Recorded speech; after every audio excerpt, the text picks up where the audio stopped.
todo lo que sea diencéfalo, tronco en sí, y vamos a ver las otras cavidades, cerebelo, médula, y luego por último todo lo que es la parte de vascularización que es no deja de ser extenso, ¿verdad? No es para asustarle. Hasta aquí va a ser nuestro contenido del parcial, porque si dejamos este para el segundo parcial va a ser demasiado largo. Entonces, hasta la unidad de hoy. ¿Verdad? O sea, prácticamente todo lo que es cerebro es lo que va a entrar en nuestro parcial. Bueno, entonces, vamos a hacer honor al tiempo. Entonces, ¿qué son los ventrículos? ¿Verdad? Nosotros en el sistema nervioso central tenemos cuatro ventrículos. Los ventrículos laterales, que son pares, están aquí, uno izquierdo y uno derecho. Un ventrículo intermedio entre los laterales y el cuarto, que es el tercer ventrículo, que se correspondería con el diencéfalo. Y un cuarto ventrículo que estaría aquí abajo, ya correspondiente al romboencéfalo. El ventrículo lateral, como tal, es el más grande, obviamente. Tiene la forma de una C, ¿verdad? Dibujando una concavidad hacia adelante y tiene sus porciones. Tiene una porción o una proyección frontal, que se le puede también llamar cuerno o asta frontal.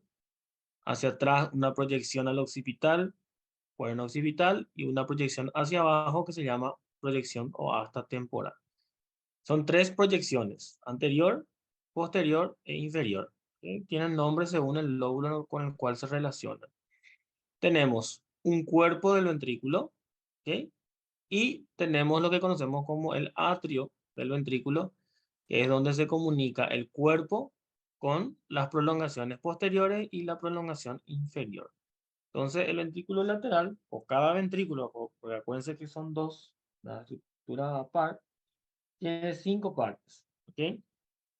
Asta frontal, o también se le puede llamar cuerno, el cuerpo, el atrio, la, el asta occipital y el asta temporal. Los ventrículos, como tal, están separados por una membrana que es el septum pelluceo, que ya vimos nosotros en fibras blancas eso. Los ventrículos laterales, de forma independiente, se comunican con el tercer ventrículo a través del foramen de Monro, o también conocido como foramen interventricular.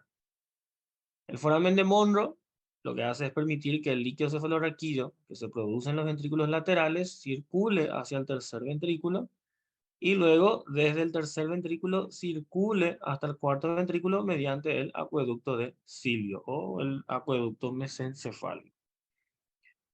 A partir de ahí, desde el cuarto ventrículo, el líquido cefalorraquídeo se escapa o posible sale del sistema ventricular hacia el sistema cisternal a través de los forámenes de Luska y Magenta. Hoy vamos a concentrarnos en el estudio del ventrículo lateral, que obviamente de los otros ventrículos es el más complejo, podemos decirle, por su tamaño y por sus prolongaciones. Entonces, embriológicamente, obviamente que los ventrículos tienen un origen embriológico ya cuando se forma el tubo neural y se forman las vesículas embriológicas. Y esto es fundamental porque trastornos en la migración principalmente o en los cierres de los neuroporos pueden conllevar a malformaciones de los ventrículos. No incluí ninguna imagen de malformación en los ventrículos, pero a medida que avancemos con los otros ventrículos les voy a ir mostrando. Hay muchísimas. Solamente ahora tengo un paciente, creo que tiene un mes de vida, que nació con una malformación que se llama esquisencefalia, que es cuando el ventrículo lateral no se cierra y se comunica con el espacio subdural. Eh, Así, a grandes rasgos, no condiciona muchos riesgos, más que nada lo que genera es una epilepsia primaria. Obviamente que estos niños no tienen no o no van a tener un desarrollo cognitivo normal, ¿verdad? Porque obviamente no solamente está afectada el ventrículo, sino también la corteza. Entonces, el desarrollo embriológico inicia con el tubo neural. Ustedes saben, el tubo neural se desarrolla más o menos a las 20 semanas, se cierra aproximadamente a las 26 semanas. Entonces, antes de su cierre, el tubo neural se llena de líquido amniótico, que luego, cuando los plexos coroides están activos, se va a sustituir por el plexo coroide, o sea, por el líquido cefalorraquídeo. Entonces, en el día 28 se cierra totalmente el tubo neural y se separa el epéndimo del líquido amniótico. Desde entonces ya no hay contacto con el líquido amniótico, ya con el tubo neural. A partir de ahí, los ventrículos o las cavidades ventriculares crecen al mismo ritmo que la masa encefálica y se van formando las conexiones. En la sexta semana inicia la formación del foramen de Monro. En la sexta semana también empiezan el desarrollo tanto de los hemisferios como de los ventrículos. Eso es a la par, ¿ok? Solamente que obviamente los ventrículos crecen de manera más rápida, entonces generan mayor volumen. Y es por eso que cuando hay un trastorno en la migración neuronal principalmente, que es el momento donde se va a distribuir la corteza, donde pueden aparecer trastornos en los ventrículos, como el que les mencioné, que es la esquistocefalia. Muy bien.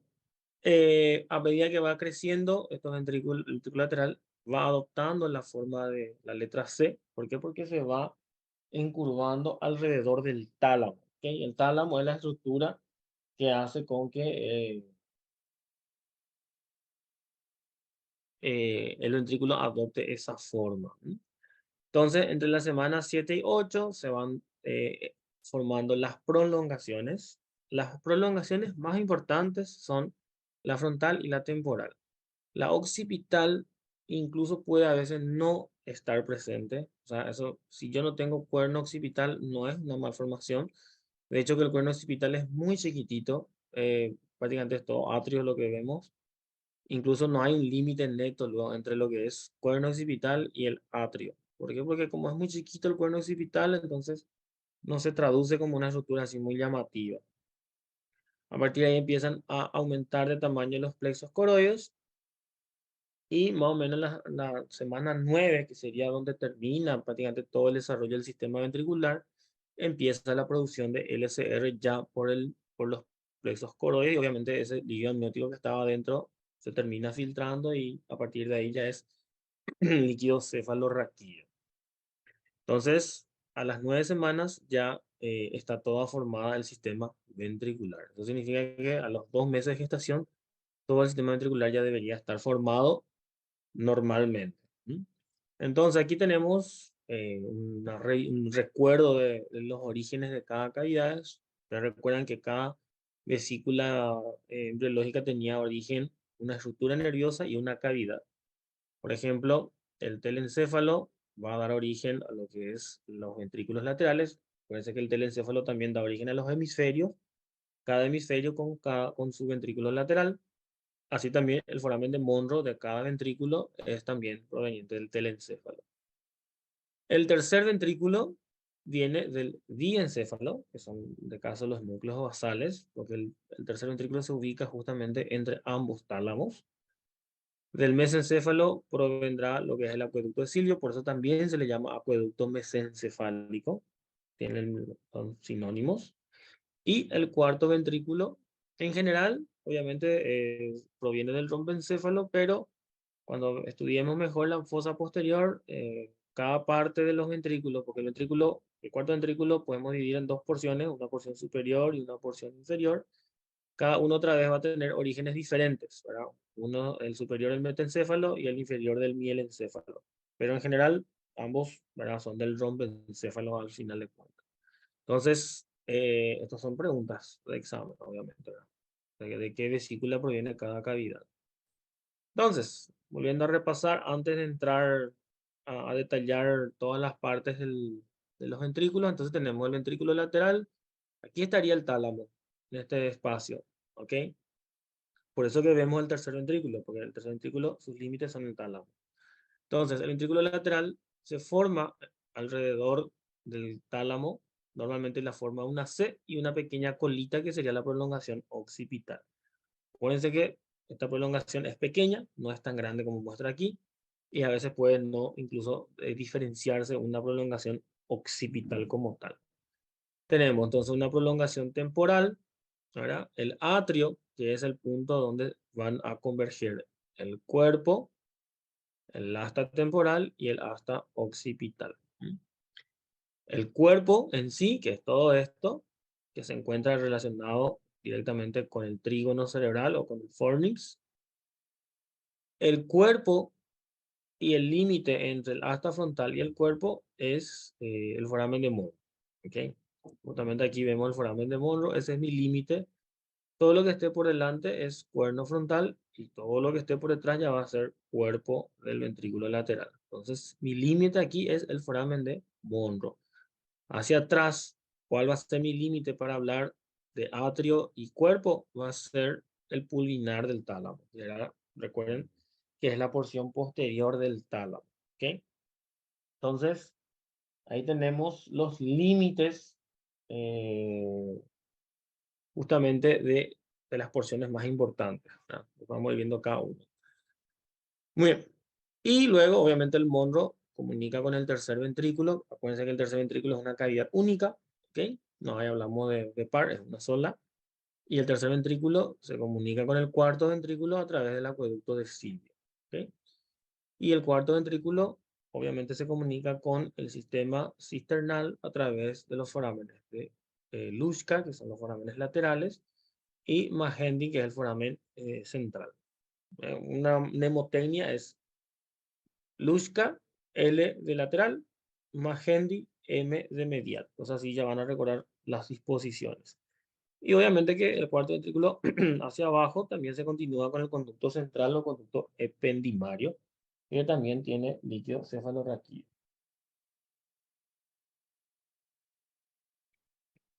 Esto es un esquema solamente de la forma que tienen justamente los ventrículos, visto desde arriba. Entonces tenemos el asta frontal, hasta el foramen de Monro, luego se continúa con el cuerpo, el atrio, donde comunica el cuerpo con el asta temporal y el asta occipital. Muy bien, y solamente para recordar la circulación del LCR, ustedes recordarán que esto ya vimos nosotros en la clase de circulación. El líquido cefalorraquídeo, como dijimos, es un líquido que se forma en los plexos coroides y cada ventrículo tiene su plexo coroides. El ventrículo lateral tiene su plexo coroides, o sea que existen dos plexos coroides en los ventrículos laterales porque son estructuras bilaterales. Hacia abajo, el tercer ventrículo también tiene su plexo coroides que se ubica en el techo del tercer ventrículo. Y en el cuarto ventrículo también se ubica, en este caso hacia el techo, se ubica el plexo coroides del cuarto ventrículo. La circulación del SR inicia, podemos decir, en los ventrículos laterales, atraviesan al tercer ventrículo a través del foramen de Monro, atraviesan al cuarto ventrículo desde el tercero a través del acueducto de Silvio y desde ahí al sistema cisternal por los forámenes de Luschka y los forámenes de este foramen de Magendie. Acuérdense que Luschka es una estructura bilateral y Magendie es una estructura medial y central. Entonces, vamos a hablar hoy exclusivamente del ventrículo lateral y todas sus prolongaciones o todas sus astas. Bien, lo que tenemos que recordar siempre es la forma que tiene el ventrículo, que es la forma de una C, y con una colita que es el asta occipital. Entonces, ella tiene una porción o un cuerno frontal hasta lo que sería el límite, el foramen de Monro. A partir de ahí ya es el cuerpo ventricular, que hasta el pulvinar del tálamo se convierte en atrio ventricular, y desde el atrio ventricular hacia abajo se extiende el asta temporal y hacia atrás el asta o la asta occipital. Entonces, acá nada más para recordar, una capacidad promedio de 10 cc cada ventrículo, o sea que en ambos ventrículos podemos tener aproximadamente 20 cc de líquido cefalorraquídeo, correspondiente ahí con los 15% de lo que es la cantidad total del volumen de LCR. Obviamente que los ventrículos como tal están revestidos por el mismo epitelio que reviste al conducto central, que es el epéndimo. Esto es importante porque el epéndimo que reviste a los ventrículos es el mismo epéndimo que en junción con la pía madre va a formar el plexo coroides. El plexo coroides es una unión, una mezcla de tejido entre lo que es la pía madre y el epitelio eh, ependimario con vasos. Entonces, epéndimo, pía madre y vasos. Eso forma el plexo coroides. Aquí se ve por transparencia. Vamos a ver eso con detalles. Entonces vamos a hablar primeramente del asta frontal, que es esta parte aquí, la parte más anterior. El asta frontal, voy a enmarcarlo acá para que se vea. Esto es el asta frontal. Aquí, este es el foramen de Monro. ¿Ok? Entonces, hasta aquí es asta frontal. Esto va a ser cuerpo. Este es mi pulvinar del tálamo. Esta estructura acá. Este es el pulvinar del tálamo. Entonces, hasta aquí, desde el Monro hasta el pulvinar del tálamo, es el cuerpo. ¿Ok? Del cuerpo hacia abajo ya del pulvinar del tálamo tenemos el atrio que se prolonga hacia abajo al cuerno temporal, que está aquí, y hacia atrás al cuerno occipital. Entonces, en todas las astas o en todas las partes del ventrículo lateral siempre se va a describir una pared lateral, una pared medial, un techo y un piso. Aparte de eso, algunas estructuras van a tener pared anterior y pared posterior. No todas, porque vamos viendo por qué. El cuerno frontal sí va a tener una pared anterior porque tiene un límite anterior, ¿verdad? Que justamente es esta estructura que es el cuerpo calloso. Muy importante que el asta frontal está formado casi en su totalidad por el cuerpo calloso, con sus distintas partes. Entonces, voy a tener una pared anterior, ¿verdad? Que justamente es la rodilla del cuerpo calloso, ¿verdad? El punto donde el rostro pasa al cuerpo, ahí tenemos la rodilla o el genu, ¿verdad? Con sus estrías, ¿verdad? Comisurales, que es el forceps minor, que sería esto. Entonces, esa es mi pared anterior. Sí. Medialmente, como ya dijimos, ambos ventrículos están separados por el septum pellucidum, ¿ok? El septum pellucidum llega desde adelante y se dirige hacia atrás y termina donde el fornix o los pilares posteriores del fornix se juntan y forman el cuerpo del fornix. Entonces, el septum pellucidum llega hasta el cuerpo del fornix, dividiendo totalmente ambos ventrículos laterales. O sea que los ventrículos laterales no tienen contacto entre ellos, ¿ok? Sí tienen contacto con el tercer ventrículo a través de este foramen, que es el foramen de Monro. Tenemos un piso que también es por el cuerpo calloso, en este caso ya por el rostro del cuerpo calloso, ¿verdad? Está por debajo. Y tiene una pared lateral externa que es la cabeza del núcleo caudado. ¿Ok? Aquí obviamente yo no veo el techo porque el techo fue retirado, pero el techo también es por la rodilla del cuerpo calloso, ¿verdad? Acuérdense que el cuerpo calloso también tiene esa forma de C, entonces le envuelve a los ventrículos laterales. Entonces tengo una pared anterior, tengo un piso, un techo, una pared medial y una pared lateral. No existe una pared posterior, pero sí tenemos un límite posterior para el asta frontal, que es el foramen de Mohs. ¿Por qué no hay una pared? Porque aquí realmente entre el asta frontal y el cuerpo hay comunicación libre, hay un stop. Entonces no tengo una pared posterior, pero tengo un límite, que es el foramen de Monro. Pregunta examen, ¿eh? Entonces el cuerpo, que también se le puede llamar tronco del ventrículo lateral, está en relación directa con el lóbulo de la ínsula. Pregunta importante eso, ¿eh? Acuérdense que el asta frontal, lóbulo frontal, obviamente, ¿verdad? El asta occipital, lóbulo occipital, asta temporal, lóbulo temporal. El cuerpo se relaciona esencialmente con la ínsula y luego vamos a ver que el atrio se relaciona principalmente con el lóbulo parietal. ¿Ok? Entonces, la pared medial, aquí va a ser siempre el septum pellucidum, que está aquí en el centro, ¿ok? El septum pellucidum. El septum pellucidum llega hasta el punto donde ambos pilares del fornix se unen y forman el cuerpo, ¿ven? Hasta aquí llega el septum pellucidum, este es mi límite. Hasta aquí hay septum pellucidum. Tengo una pared lateral, que va a ser el cuerpo del núcleo caudado, ¿ok? Comparte más o menos límites similares con la asta frontal. El piso, ¿verdad? Lo va a formar medialmente el fornix, ¿ok? Y lateralmente lo va a formar el tálamo. Acuérdense que aquí el ventrículo lateral se ubica por encima del tálamo. Entonces, el cuerpo del ventrículo lateral está por encima del tálamo. ¿Sí? Y aquí ya vamos a encontrar una estructura que se llama la fisura coroidea. La fisura coroidea, como dice su nombre, es una línea ¿verdad? ¿Dónde se va a insertar el plexo coroides? Vamos a ver después bien los detalles. Entonces, todo esto que ven aquí en gris, esto es el plexo coroides. Y donde se inserta el plexo coroides, eso es la fisura coroidea, que se va a encontrar evidentemente en el piso del cuerpo del ventrículo lateral. Y un detalle importante, no hay plexo coroides en el asta frontal, porque el plexo coroides del ventrículo lateral llega hasta el foramen de Monro y ahí se introduce ya el tercer ventrículo. Entonces, no hay eh, plexo coroides en los ventrículos, en el asta frontal del ventrículo lateral. Detalle que pueden ser preguntas de examen. ¿Ok? Y el techo, obviamente, sigue siendo el cuerpo calloso, en este caso, el cuerpo del cuerpo calloso.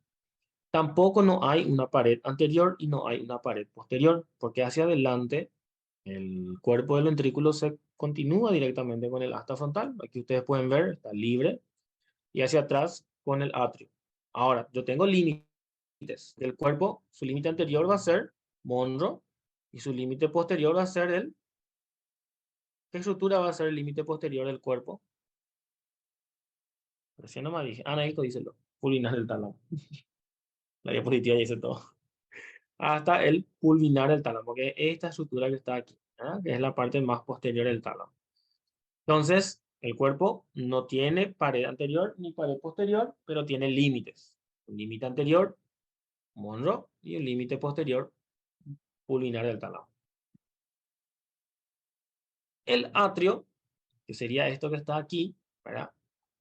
Que es el punto donde se comunica el cuerpo del ventrículo, que está aquí, con la prolongación occipital, que sería hacia acá atrás, y la prolongación temporal que se ve aquí abajo. Aquí tenemos Monro, y esto sería mi cuerno frontal. Esto ya es el tercer ventrículo. Obviamente que este es el tálamo, pero el espacio que queda entre ambos tálamos es mi tercer ventrículo. Y este es mi acueducto de Silvio, que va hacia el cuarto ventrículo que estaría aquí abajo. Entonces, también tengo un techo que sigue siendo el cuerpo calloso, porque el cuerpo calloso le envuelve a todos los ventrículos laterales, todo el ventrículo lateral. Solamente que lateralmente, como el atrio se extiende más hacia los laterales, también parte de su techo ya va a ser el tapetum, que va hacia el lóbulo temporal. Vamos a tener una pared lateral, que va a ser la cola ya aquí del caudado. Acuérdense que en el cuerpo era el cuerpo del caudado, en el frontal es la cabeza del caudado, y ya en el atrio va a ser la cola del caudado. ¿Ok? Ven como que todo se sigue, ¿verdad? Con sus porciones. Y el tapetum. El piso lo constituye el trígono colateral, que es el punto donde se unen ambos pilares del fornix. En este caso, esto es el pilar posterior del fornix, que viene, se une, aquí estaría el otro pilar, que sería el otro lado, se unen y forman el cuerpo. Esa unión, que es el trígono colateral, es justamente el piso de mi atrio. Y voy a tener una pared anterior que justamente correspondería con el pilar del fornix y el pubinar del tálamo que está aquí abajo. Entonces, el atrio tiene también pared anterior. ¿Ok? ¿Por qué? Porque justamente va a estar detrás del tálamo. Porque acuérdense que aquí está el tálamo, entonces el ventrículo lateral hace esta forma. Viene y desciende. Entonces, el atrio ya se ubica por detrás del tálamo. Entonces, evidentemente que el tálamo es un límite anterior o una pared anterior del atrio. En este caso, específicamente, en la porción pulvinar del tálamo. Tanto el asta frontal como el cuerpo se ubican por encima del tálamo. El atrio se va a ubicar por detrás y obviamente que el asta frontal se va a ubicar por debajo del tálamo. El asta occipital, atrás. Como le dije, entre el asta occipital y el atrio no hay un límite lo neto, prácticamente es uno solo. Entonces, alrededor del tálamo, asta frontal, cuerpo por encima del tálamo, atrio por detrás del tálamo y el asta temporal por debajo del tálamo. La pared medial, ¿verdad? Que estaría aquí, que en este caso fue retirada, también va a ser por el cuerpo calloso, ¿verdad? Que está aquí, el forceps major y el calcar albis, que vamos a ver después bien qué es lo que es el calcar albis, que nada más es una proeminencia que genera la cisura calcarina. La cisura calcarina, recuerden, que es una fisura que se encuentra en la cara medial del lóbulo occipital. Esa fisura, ¿alguien me puede recordar qué es la fisura alcarina? O sea, ¿cuál es la función de la fisura calcarina? A ver.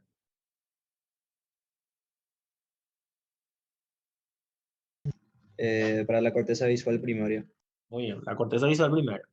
Entonces, la fisura calcarina es profunda, obviamente, y esa fisura se proyecta en el ventrículo lateral. En este caso se proyecta en el atrio del ventrículo lateral y forma el calcar albis, que le vamos a dar una siguiente imagen. Aquí justamente. Este es mi atrio. Este es mi atrio con su prolongación hacia atrás, el occipital. Esto nomás es la prolongación occipital, es chiquitita. Y hacia abajo ya es mi temporal. ¿Ok? Hacia abajo, el temporal, ustedes recuerdan que hace una proyección dentro del ventrículo el hipocampo. En este caso, las fimbrias del fornix y el giro parahipocampal generan una proyección que es el hipocampo. Esta línea, o sea, en este caso, esta eminencia, como un pequeño bulto que se forma aquí arriba, ese es el calcar albis, que es nada más que la fisura calcarina que se proyecta hacia el atrio. Entonces, es parte de su pared medial. ¿Ok? Y eso obviamente también va a ser parte de la pared medial del asta occipital, porque recuerden que el asta occipital y el atrio comparten prácticamente los mismos límites. ¿Ok? Y al calcar albis también pueden encontrar que se le llama el espolón de Morra. Espolón por la forma nada más, solamente eso, que parece como un cuerno. El techo va a ser la misma cosa, también el tapetum del cuerpo calloso, la misma cosa que el atrio. Y el piso va a ser también el trígono colateral, que es la justamente unión de los pilares posteriores del fornix. ¿Ok? La asta occipital, como les dije, incluso puede estar ausente como una proyección, pero si está, que casi siempre está, tiene los mismos límites que el atrio. No hay un límite entre ellos. Ahora, el asta temporal, que es una de las astas más grandes, ¿verdad? Es la proyección más grande del ventrículo lateral, y también por decirle es una de las más complejas. ¿Por qué? Porque aquí realmente tiene origen el plexo coroideo del ventrículo lateral y aquí viene la vascularización de ese plexo coroideo. ¿Ok? En este corte, que está súper lindo, yo puedo encontrar el asta frontal, aquí está mi foramen de Monro, entonces desde aquí hasta el pulvinar del tálamo, que más o menos se corresponde aquí, que es esto justamente, ahí tengo el cuerpo del ventrículo lateral. A partir de ahí tengo el atrio, que es esto es mi atrio del ventrículo, y hacia abajo tengo el asta temporal, ¿verdad? Y hacia atrás mi asta occipital, que aquí le muestra un poco más grande, pero realmente no es tan grande así. Y esta es la fisura calcarina, ¿ok? Y esta proyección de sustancia que se genera hacia el ventrículo, esto nada más es el calcar albis o el espolón de Monrad. A eso nomás se le llama, ¿no? Es una estructura así, wow. Es eso nomás, ¿ok? Sí. Es nada más la impresión que genera el surco calcarino. Entonces, el polo temporal tiene un techo que, como ustedes ya saben, como el polo temporal se queda por debajo del tálamo, evidentemente que el tálamo va a ser parte de su techo. Y va a ser medialmente el tálamo y hacia los lados el tapetum del cuerpo calloso. ¿Ok?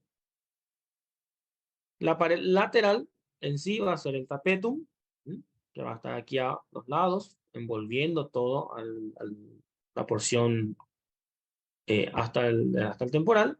Y la pared medial va a ser la fisura coroidea. La fisura coroidea, como ya dijimos, es la fisura donde se va a insertar el plexo coroideo. La fisura coroidea a nivel temporal se ubica entre el hipocampo y lo que sería el fornix, ¿verdad? Entonces, que sería más o menos esta fisura, ¿ok? Esta es la fisura realmente. Esta que está atrás es la continuación de la posterior, pero esta en sí es la fisura coroidea del ventrículo lateral.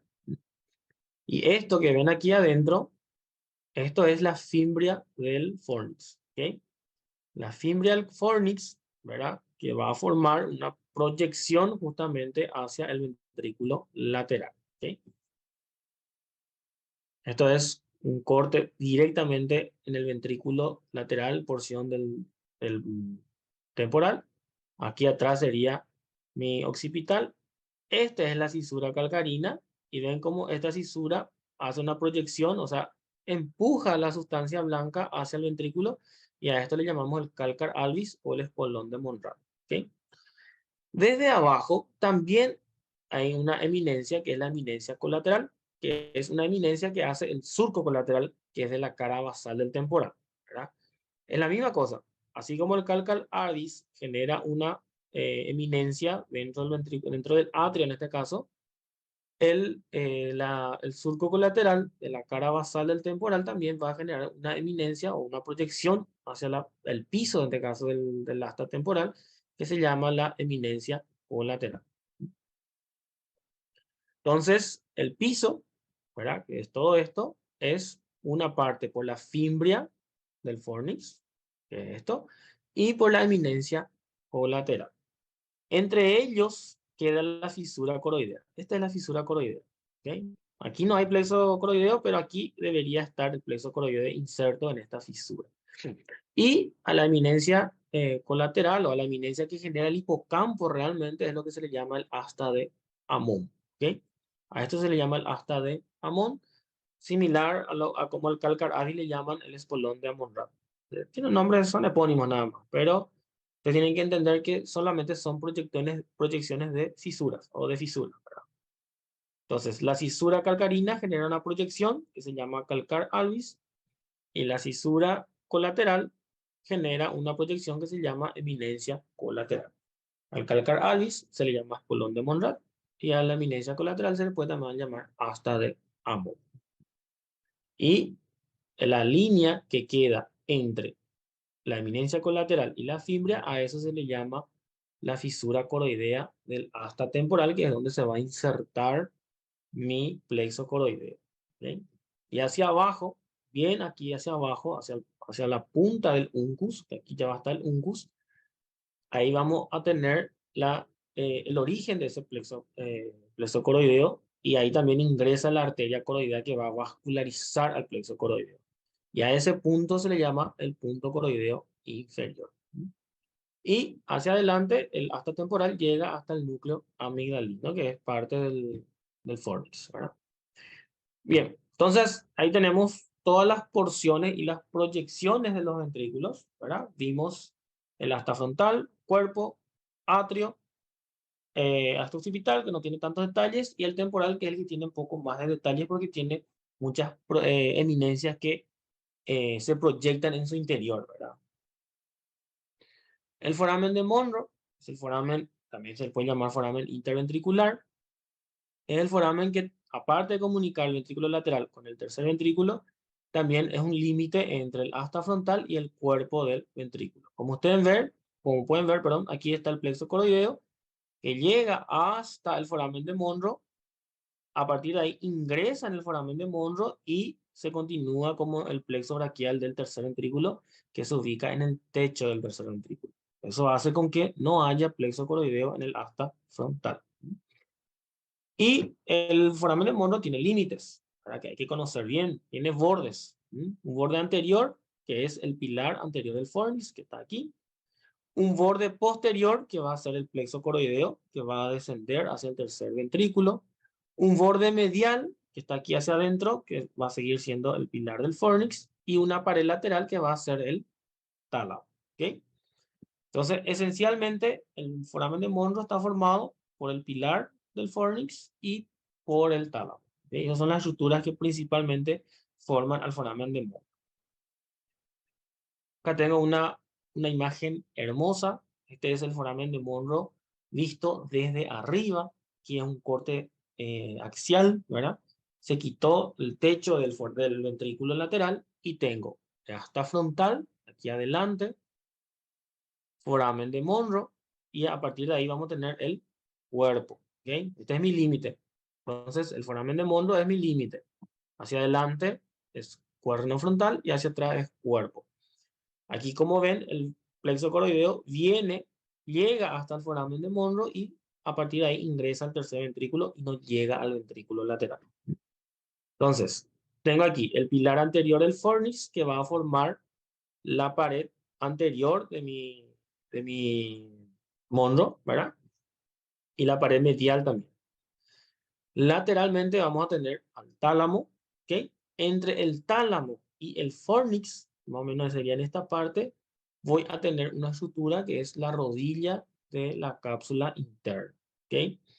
Por eso le dije que cuando nosotros hacemos una neuroendoscopía y entramos al tercer ventrículo a través del foramen de Monro, yo tengo que conocer que entre el fornix y el tálamo se encuentra directamente la rodilla de la cápsula interna y pues, yo puedo lesionar de manera inadvertida eso si es que colisiono justamente con esta parte.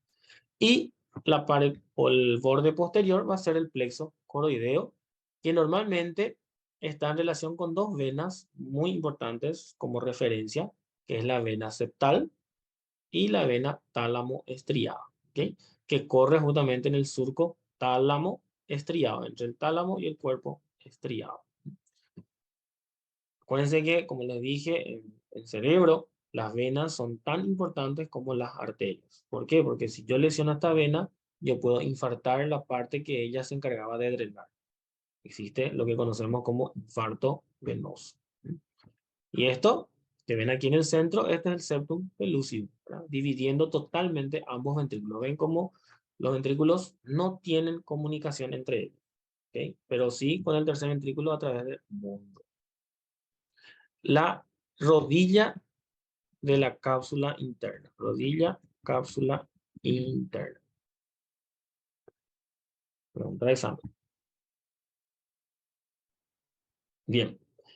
Esto es una visión endoscópica del foramen de Monro. En este caso, le estoy viendo al foramen de Monro desde atrás. ¿Por qué? Porque yo sé que hacia atrás su límite es el plexo coroideo. ¿Ok? Entonces, yo sé que este es mi límite posterior. Hacia adelante va a estar mi pilar anterior del fornix y lateralmente va a estar el tálamo, que estaría aquí abajo de esta vena, que es la vena tálamo estriada. Y entre la vena tálamo, o sea, entre el tálamo y el pilar anterior del fornix, en esta parte estaría la rodilla de la cápsula interna. Entonces el foramen de Monro visto en una visión endoscópica. Entonces ahí tengo el pilar del fornix, tálamo y el plexo coroideo.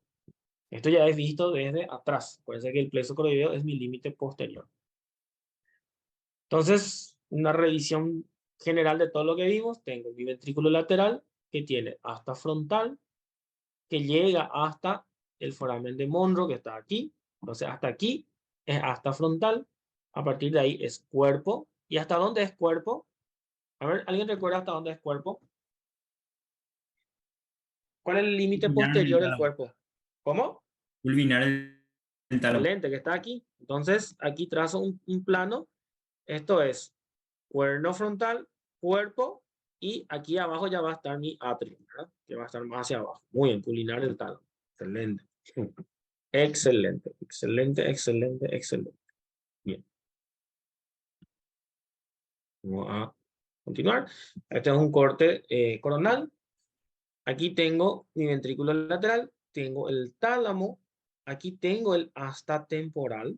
El asta temporal es muy importante entender que como el asta temporal tiene muchas proyecciones en su interior, entonces el asta temporal realmente es muy chiquitita la cavidad. ¿Ok? Es una prolongación grande, pero el espacio en sí, la cavidad, la luz como tal es muy pequeña, porque como tiene muchas proyecciones en su interior. Esta es ¿cómo se llama? La cisura calcarina. Y esta sería, justamente, miren aquí, esta sería la que está aquí abajo, es el calcar albis. Y este es el hipocampo, que es la eminencia colateral. Y entre ellos tenemos la fisura coroidea, que sería esta es la fisura coroidea, este espacio acá. Este es el tálamo, que es techo del asta temporal, pero que también es piso del, de caso de lo que sería mi cuerpo, ¿verdad? En este caso, esto aquí realmente está muy cortado muy atrás. Esto es mi cuerno occipital realmente. ¿Por qué yo sé que es cuerno occipital? Porque aquí está el rodete. ¿Mm? El rodete o esplenio del cuerpo calloso. Muy bien. Vamos a hablar un poco de lo que es justamente la fisura coroidea y lo que es el plexo coroideo. Aquí yo tengo una vista donde tengo la asta frontal, cuerpo, atrio y cuerno temporal. Plexo coroideo hay en el cuerpo, en el atrio y en el asta temporal. No hay plexo coroideo en el asta occipital y no hay plexo coroideo en el asta frontal. No le damos mucha importancia al tema del asta occipital porque como es lo muy pequeño, entonces no tiene mucha importancia quirúrgica, pero el hecho de no tener plexo coroideo en el asta frontal, eso hace por qué nosotros le colocamos, por ejemplo, los catéteres, colocamos todo en asta frontal. ¿Por qué? Porque sabemos que aquí nosotros no vamos a tener plexo coroideo, entonces el catéter no va a interrumpir la función del plexo coroideo. Por eso colocamos los catéteres para medir la presión intracraneal, metemos, o sea, colocamos en el asta frontal. ¿Mm? Así como la válvula para la hidrocefalia se coloca también en el asta frontal, no se coloca en otra parte. ¿Ok? Entonces, la fisura coroidea es la línea donde se va a insertar mi plexo coroideo. ¿Mm? El plexo coroideo, entonces la fisura coroidea va a tener una porción del cuerpo que se llama troncal, una porción atrial y una porción temporal. Las mismas porciones que tiene el plexo coroideo va a tener la fisura coroidea. A nivel del cuerpo, la fisura coroidea se ubica entre el tálamo, que está aquí, y el cuerpo del fornis, que estaría aquí lateralmente. ¿Ok? A nivel del atrio, se ubica entre el pulvinar del tálamo y el pilar posterior del fornis, que está aquí. Este que ven aquí es el fornis. Entonces, a nivel del cuerpo, la fisura coroidea está entre el tálamo y el cuerpo del fornis. A nivel del atrio, entre el pulvinar y el pilar posterior del fornis. Y en el temporal va a estar entre la fimbria, que es del hipocampo, y el tálamo, ¿verdad? Que ya habíamos visto en la otra imagen. A nivel del atrio, lo que ocurre es que el plexo coroideo como que se hace más grande y a esto le llamamos nosotros el glomus del plexo coroideo. Entonces, el glomus del plexo coroideo se encuentra en el atrio, ¿ok? Que es nada más un ensanchamiento o un aumento del tamaño del plexo coroideo. Ahora, esa fisura, como dice su nombre, es una fisura. O sea que yo puedo abrir esas fisuras y hacia dónde me voy a comunicar. Por ejemplo, a nivel troncal, ¿verdad? Si yo abro la fisura coroidea a nivel troncal, o sea, entre el fornix y el tálamo, voy a caer en una cisterna que se llama la cisterna del velum interpositum, ¿verdad? Si abro a nivel del atrio, que sería entre el pilar posterior y el pulvinar del tálamo, voy a caer en la cisterna cuadrigeminal, que sería aquí atrás. ¿Ok? Recuerden que aquí está la cisterna cuadrigeminal, aquí atrás. Esta. ¿Ok? Y si abro a nivel temporal, ¿verdad? Entre las fibras y el tálamo, voy a caer en la cisterna ambiens y crural que están aquí al lado. ¿Ok?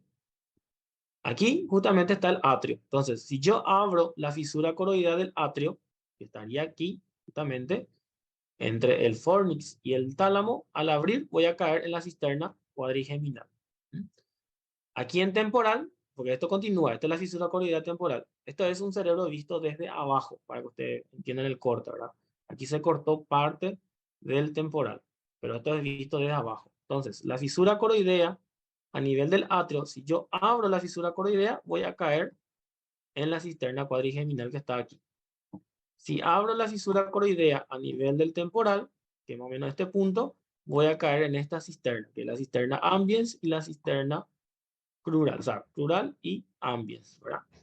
Entonces, esto es nada más una relación con las cisternas, justamente de la fisura coroidea. ¿Por qué? Porque por esa fisura van a entrar los vasos que van a vascularizar al plexo coroideo, que son las arterias coroideas. Existen dos arterias, una coroidea anterior, que es rama de la carótida, y una coroidea posterior, que es rama de la cerebral posterior. Pero eso vamos a estudiar mejor cuando veamos la parte vascular en sí del cerebro.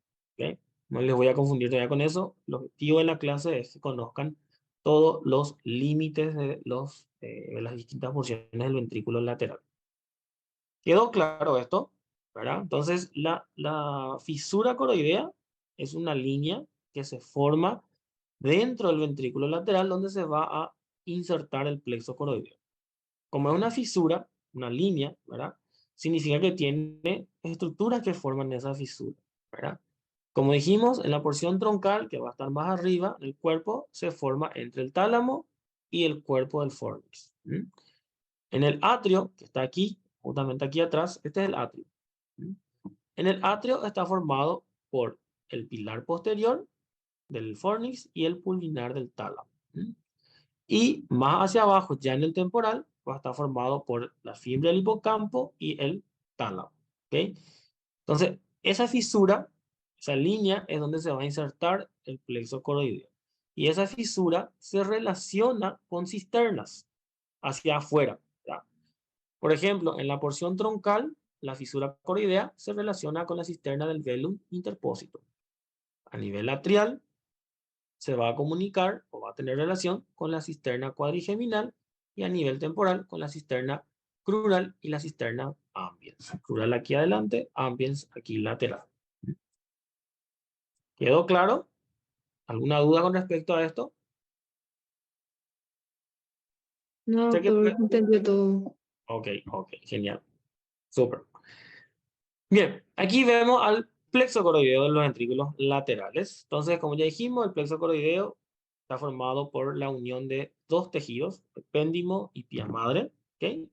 Y en él se meten los vasos, que son los vasos coroideos, y a partir de ahí, por el filtrado del plasma de ese vaso, se va a formar el líquido cefalorraquídeo.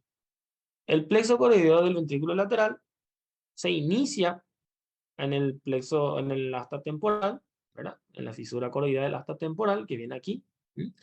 Viene, asciende alrededor del tálamo, llega hasta el foramen de Monro y ahí se mete al tercer ventrículo.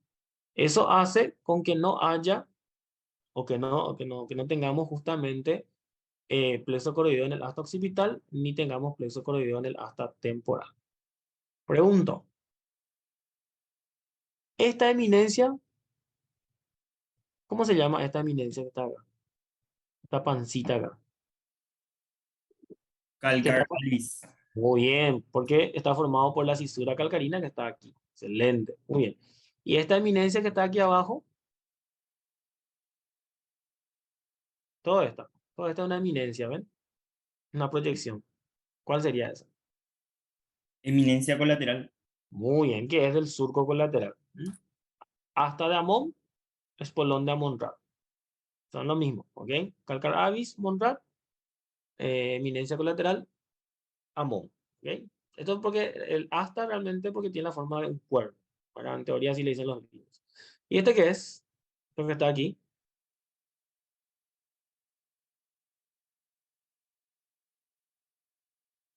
Que va subiendo. Viene desde aquí y va subiendo. Es la fimbria de mi trígono cerebral, ¿ok? O de mi fornix. Acuérdense de eso. Y entre las fimbrias y el tálamo que está aquí, ahí está la fisura coroidea del asta temporal. Aquí viene aquí debe continuar el plexo coroideo, ¿ok? Y el plexo coroideo llega hasta el punto coroideo inferior, que va a estar más o menos aquí en la punta, aquí más o menos, a nivel del uncus, ¿ok? Ahí inicia el plexo coroideo. Entonces, lo que llamamos nosotros el punto coroideo inferior. A partir de ahí el plexo coroideo viene, asciende bordeando al tálamo y llega hasta el foramen de Monro donde se va a meter al tercer ventrículo. Bien. ¿Quedó claro? ¿Alguna duda con respecto a los límites? No. Ok. Ven cómo nosotros estamos construyendo nuestra neuroanatomía. Por eso que a veces es muy difícil encarar ciertos temas de entrada si es que no tenemos una revisión previa. Por ejemplo, para hablar de ventrículos laterales tendríamos que haber dado todo, núcleo de la base, fibras blancas, todo lo que son giros y surcos, porque todo está relacionado. La misma cosa cuando hablemos de tercer ventrículo. No les puedo hablar directamente del tercer ventrículo si no les hablo de todo lo que es el mesencéfalo y el tronco, porque van a haber estructuras que van a estar relacionadas. Entonces, el objetivo de conocer la neuroanatomía en sí, ¿verdad? Es para conocer la fisiopatología de las enfermedades y en la parte neuroquirúrgica hay que relacionar la anatomía con la imagen. Aquí yo tengo una resonancia en cortes axiales. Tengo mi lóbulo temporal, está aquí, y aquí, dentro del lóbulo temporal, tengo el asta temporal. El asta temporal es muy chiquitita, como ven la imagen, la luz del asta temporal es muy chiquitita, ¿ok? Muy pequeñita es. Y si voy subiendo hacia arriba, ¿verdad? En el siguiente corte, aquí ya tengo asta occipital y aquí tengo el atrio. Este es el atrio ya, ¿ok? Pregunto yo, ¿cómo se llama esta eminencia que está aquí? Que es pared medial del atrio y del asta occipital. ¿Cómo se llama esta eminencia?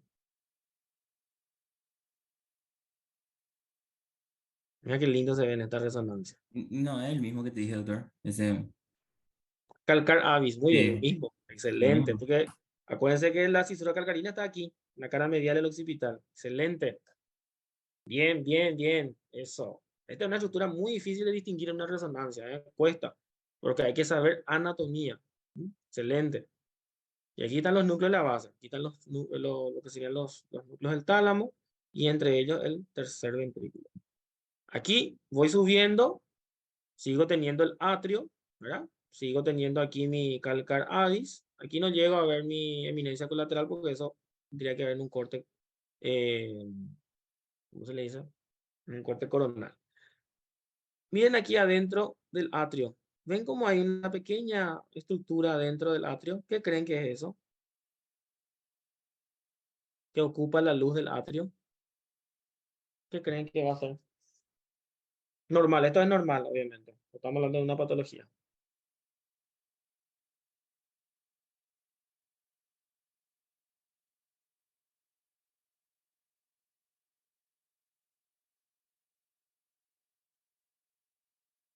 Hola. ¿Alguien me escucha? Plexo. Plexo coroideo, excelente. ¿Y qué parte del plexo coroideo? ¿Cómo se llama el plexo coroideo en el atrio?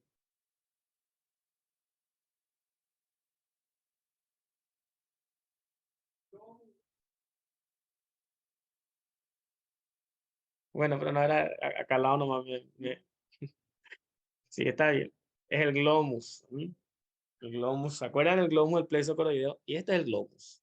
Mira que cómo se ve como un pequeño cuerpito. Ese es el glomus. Vamos a ver si. A ver. A ver si aquí tengo una resonancia que abrí. Voy a mostrar. Miren acá.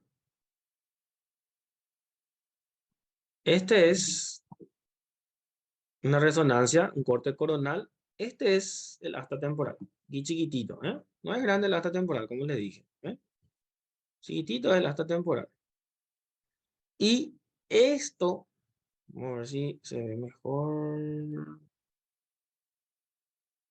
Ahí. Ahí. Esto que está aquí. Se ve la imagen, ¿verdad? De la resonancia. Sí, Sí se doctor. ve. Sí. Este es el asta temporal. Miren acá. Vamos a seguirle. Acá. Ahí. Esta es la cisura de Silvio. Y el asta temporal es este nada más. Chiquitito que está acá abajo. ¿Eh? Esta es la cisura de Silvio. ¿Ven cómo es muy chiquitito el asta temporal? Esto nomás es el asta temporal. Solo esto es. Y está chiquitito. ¿Mm? Ahora pregunto yo. Vamos a ver si hay un corte que se vea mejor. Acá se ve bien. En este corte se ve bien. Miren aquí, acá mismo se forma una pequeña eminencia que invade o se mete en el asta temporal, ¿verdad? Que viene desde abajo, no desde medial, viene desde abajo. ¿M? Y este es el surco colateral y esto es la eminencia colateral, que también se le puede llamar el asta de Amón. ¿Ok? Ven como la luz del asta temporal es muy chiquitita en las resonancias normales. Por eso que cuando ustedes vean más adelante, obviamente, incluso les voy a mostrar, pero cuando vean la parte clínica, van a ver que cuando hay hidrocefalia, uno de los criterios es que el asta temporal se dilate. Porque si eso está dilatado es porque evidentemente está todo dilatado, porque él es muy chiquitito. Ok, y este es el asta, este es el ventrículo lateral. Si yo me voy aquí atrás, este es el atrio, ¿ok? Atrio, y esto que está adentro, ¿qué va a ser? Esto que está aquí adentro del atrio. ¿Qué es esto? Glomus. El glomus, excelente, es el glomus. Si me voy más hacia adelante, ahí está el cuerno frontal. Sus límites son arriba cuerpo calloso, medialmente el septum pellucidum y lateralmente la cabeza del núcleo caudado. Abajo el rostro del cuerpo calloso.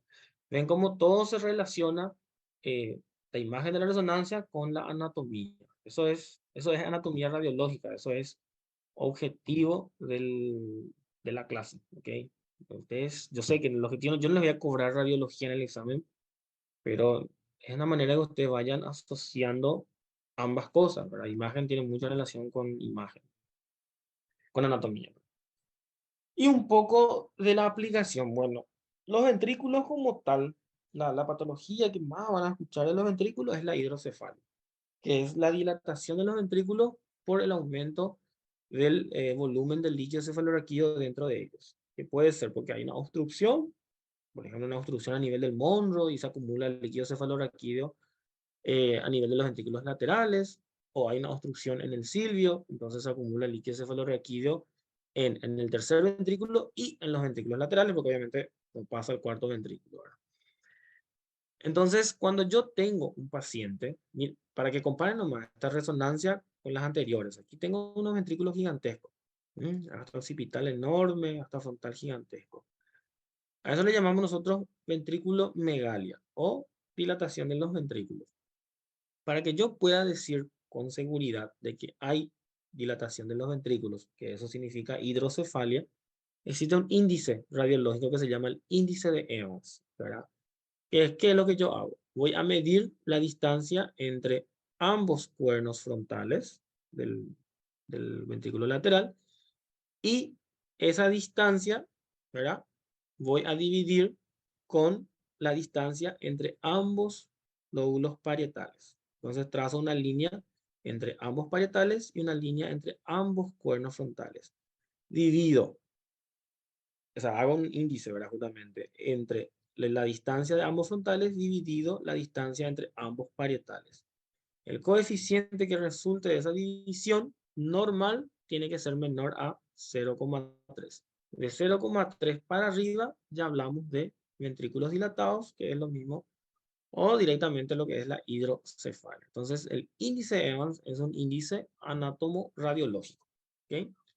Mayor a 0,3, ahí hablamos de indicio de hidrocefalia. Eso es muy importante porque el día de mañana, cuando ustedes diagnostiquen un paciente con probable hidrocefalia y tengan dudas, midan, hagan su índice de Evans mayor a 0,3, dilatación ventricular, hidrocefalia. ¿Okay?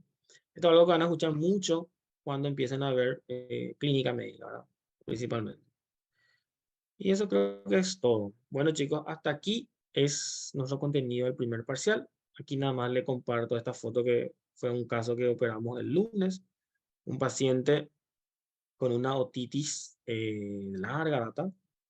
Le salía pus por el oído. Nunca se trató como corresponde. Hizo un absceso pus dentro del cerebro, en el lóbulo temporal. Entonces, para que sea una cirugía menos agresiva, lo que hicimos fue un drenaje de ese absceso guiado por estereotaxia. La estereotaxia es un marco que está aquí arriba. Es un marco que te mide o te direcciona exactamente dónde está la lesión a través de unas coordenadas que se hace a través de un software, ¿verdad? Que te construye. Vos le colocas en el software el punto de entrada donde vos querés entrar o lo que vos querés drenar y el software te construye el trayecto. Entonces vos usás el marco para recrear ese trayecto y con una pequeña aguja entras directamente en la lesión. Y esto que ven aquí en la jeringa, esto es pus. Pus franco. Y esta es una cirugía que es mínima, así el paciente en una hora termina la cirugía y pasa a su sala súper bien. Esto se llama trépano. Trépano se llama, esto cuando es manual. Esto se gira. Bien. Pregunta, dudas, comentarios, chismes, chistes, algo que quieran acotar, lo dicen ahora o lo callan para siempre, chicos. No, doctor, esto que mostraste acá y la cirugía me dejó impactado. Ay, esta es una cirugía linda. Si les muestro la que hice la otra, que era una empiema, esa sí es asquerosa. Pero le voy a poner la próxima clase y le voy a mostrar eso. Bueno, Gracias, doctor. chicos, con respecto a los grupos que me escribieron para los trabajos, yo la otra semana yo empiezo mis vacaciones y ahí voy a rebuscar toda la información. Lo que les pido es que en la próxima semana me escriban desde el lunes, escríbanme para hacerme recordar, porque yo tengo un millón de cosas, entonces a veces me olvido, ¿verdad? Igual tengo una agenda, pero a veces pierdo la agenda, entonces se me pierden las cosas. Tengo todo anotado ya lo que tengo que buscar, pero por favor háganme recordar. A partir del lunes, no, antes no me puedo comprometer porque esta semana todavía quedan muchos días y hay mucho trabajo en el hospital. Entonces, háganme recordar eso el lunes y nos vamos a ver. Claro que sí, vamos a ganar. Yo voy a estar con usted en el Congreso. Ya le dije que voy a estar haciendo presión ahí para que presenten lo mejor posible. ¿Qué le iba a decir? Entonces, nuestro examen queda para el siguiente miércoles, para el 12. Ya está todo coordinado. El 11 vamos a dar un repaso. El siguiente miércoles vamos a tener clase, pero esa clase ya va a ser para el segundo parcial. ¿Ok? Vamos a empezar a hablar de tronco. Ok, chicos, excelente. Que tengan un buen resto de semana. Métanle pila, estudien. Acuérdense que eh, nadie dijo que iba a ser fácil, como decía el profesor, pero que tampoco es imposible. Así que a meterle ganas. Estamos, chicos. Vamos. Chau, Chao, chau. doctor. Muchísimas gracias, doctor. Chao, chao. Nos vemos. Chao, chao.